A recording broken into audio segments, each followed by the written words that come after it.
Salut l'ami, bienvenue pour cette nouvelle vidéo. Aujourd'hui un nouvel épisode de Tension t'explique.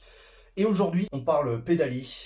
Oui, parce que quand tu vas monter ton pignon fixe, c'est un élément très important. Et j'ai vu que tu avais apprécié ma vidéo sur le ratio. Donc on continue cette série de vidéos. Alors concrètement, j'ai déjà eu pas mal de questions dans mes DM, sur YouTube. Attention, quel pédalier choisir? On va commencer la vidéo par t'expliquer les différents chiffres qui peuvent être associés au pédalier. Et ensuite à la fin, je te ferai une petite suggestion des petits pédaliers à choisir avec des budgets crescendo. On commence par les trucs un peu numéraires.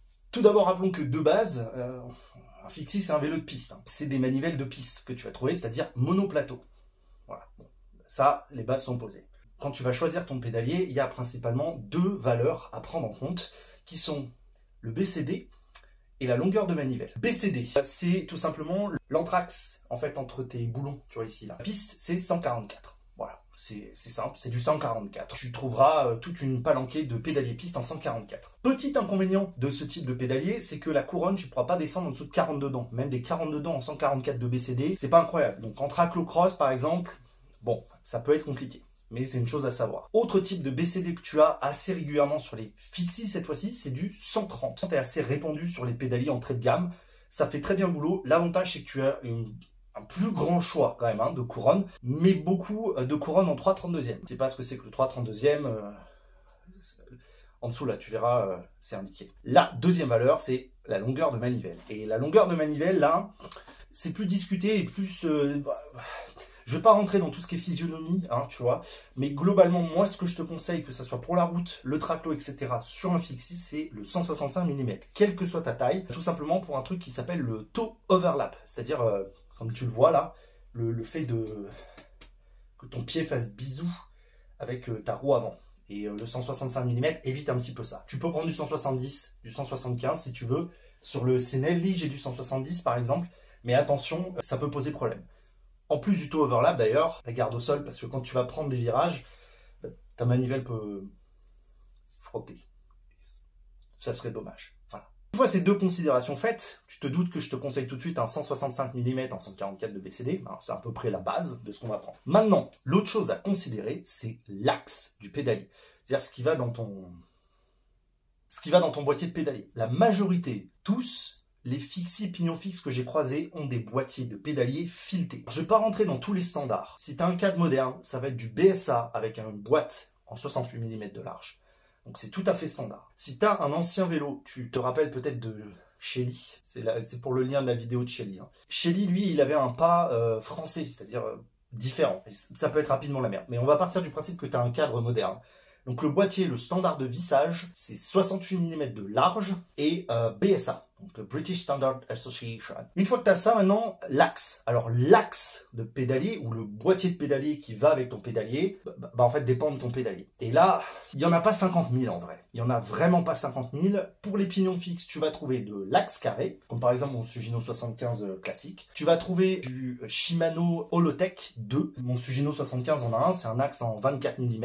Voilà, donc c'est un axe plein. Et ensuite, tu as le Dub, par exemple, comme sur le Darkside. C'est à peu près tout ce que tu as. Le Dub, c'est du 29,9, je crois. Maintenant, tu vas me demander quel est le mieux. Sur le papier, le Dub 29,9 avec un gros axe, c'est mieux. Gros axe, plus de rigidité, etc. Moi, à mon humble niveau, que ce soit un axe carré à l'ancienne ou le Dub, la différence est plus discutable. Les différences de boîtier de pédalier aussi, le Dub, c'est des cuvettes externes. L'axe carré, ça va être tout à l'interne. Ça va vraiment dépendre de ce que tu veux faire. The one more thing. Il y a aussi le Shimano Dura Ace Track qu'il y a sur le Darkside. C'est un boîtier de pédalier à l'ancienne, c'est-à-dire avec les roulements intégrés donc, dans la boîte, mais c'est un axe de type Octalink. Disons que malgré que le pédalier et la technologie Octalink soit quand même très très vieille, je me demande si elle n'a pas loin de 20 ans, il y a encore beaucoup de pistards de très haut niveau qui utilisent ça. Donc je pense que c'est pas trop mal. Ce que je te conseille dans tout ça, c'est soit tu pars sur un bon axe carré, soit tu pars sur le Shimano Holotech 2. C'est pas que je te conseille pas le Dub, mais il y a très peu de pédaliers en Dub. Et au final, oui, le Darkside, je le conseille à 100%, mais les prix sont très très élevés et ça vaut pas forcément le coup. Parlons un petit peu des couronnes. Alors on va rapidement y toucher. Donc, je t'ai dit 144 de BCD, 130 de BCD, mais surtout ce qui est important, c'est la largeur de ta couronne. En piste, on utilise des couronnes de 1 pouce 1/8 de large, donc qui vont avec les chaînes compatibles. Des chaînes un peu plus larges que ta chaîne classique de vélo de route, qui est en 3/32e. Si tu as suivi, et je t'invite à le faire, si tu ne l'as pas fait, fais-le, le Darkside est équipé d'une chaîne en 3/32e à cause du pignon. Mais tous les autres pignons fixes que j'ai sont équipés d'une chaîne en 1/8e. Et ça, c'est le standard piste. Le gros inconvénient que j'ai à 1/8e, c'est que si tu pars à l'aventure et que tu pètes ta chaîne, il y a quand même relativement peu de chances que ton bouclard du coin ait une chaîne 1/8e. Sauf s'il fait du BMX ou en général, c'est assez répandu. Quand même, je te conseille de partir sur un 1/8e qui est globalement un peu plus résistante, un peu plus bruyante aussi, faut le noter, hein, comparé à la 3/32e qui est quand même beaucoup plus silencieuse, ce qui est quand même toujours particulier. Mais une bonne chaîne 1/8e fera toujours mieux le boulot. Est-ce qu'on a fait le tour de la question? Bah, en vrai, oui, plus ou moins. Mais maintenant, tu vas me dire, attention, qu'est-ce que je dois prendre? Eh bien, tu as raison de me poser cette question. Suivant le budget que tu as, tu vas pas forcément prendre la même chose. Si on part du principe que ton boîtier de pédalier est un BSA 68 mm, tout à fait standard. Après, si tu as d'autres trucs, ça va se compliquer. Tu as des pédaliers de base, BCD en 130, 165 de long, avec une couronne en 46 dents en général, disponible sur le marché, axe carré. Sugino qui fait un pédalier entrée de gamme qui est vraiment très bien et très accessible. C'est de l'alu. Sans histoire, prends pas des marques un peu cheloues. Ça va de 60 à 100 € suivant le boîtier de pédalier. Pour commencer, c'est très bien. Ça fait très bien le boulot. Ensuite, si tu veux monter en gamme, pour 95% fixé que nous sommes, c'est probablement que le pédalier que je conseille le plus, c'est le Mich Pistard 2.0. Donc lui, il a un axe Holotech 2. Je l'avais à l'époque du Scream, si tu t'en rappelles. Sans histoire, il est fourni en plus avec sa couronne, avec le boîtier de pédalier. Et suivant les sites, tu vas le trouver entre 150 et 180 €. En général, il est dispo en noir mat ou gris. Ah, bon, le gris, cherche pas trop, mais il est assez peu dispo.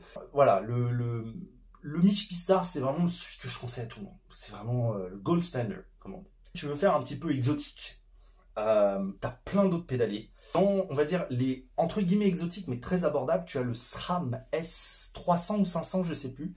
Et single speed, donc de mémoire la couronne est en 3/32e, très abordable, c'est du SRAM. BCD en 130, c'est de la bonne cam, c'est un pédalier qui est fait pour le single speed, il est très peu connu dans le milieu du pignon fixe, mais pour moi c'est une bonne référence. Après bien sûr tu as le pédalier Darkside, hein, que je conseille aussi très fortement, même si là on monte très fort dans les prix.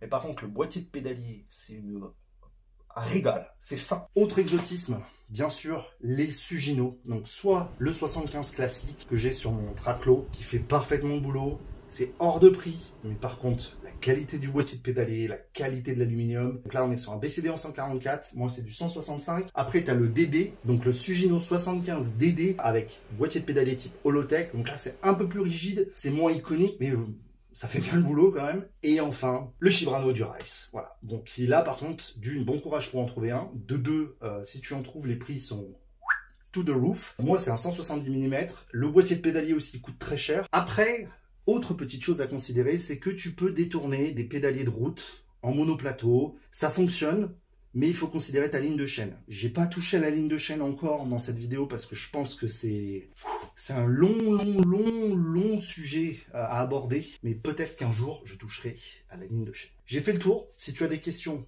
commente-moi cette vidéo et j'essaierai d'y répondre au mieux. J'espère que cette vidéo t'aura appris des choses, malgré qu'elle soit très longue. Et ben, peace.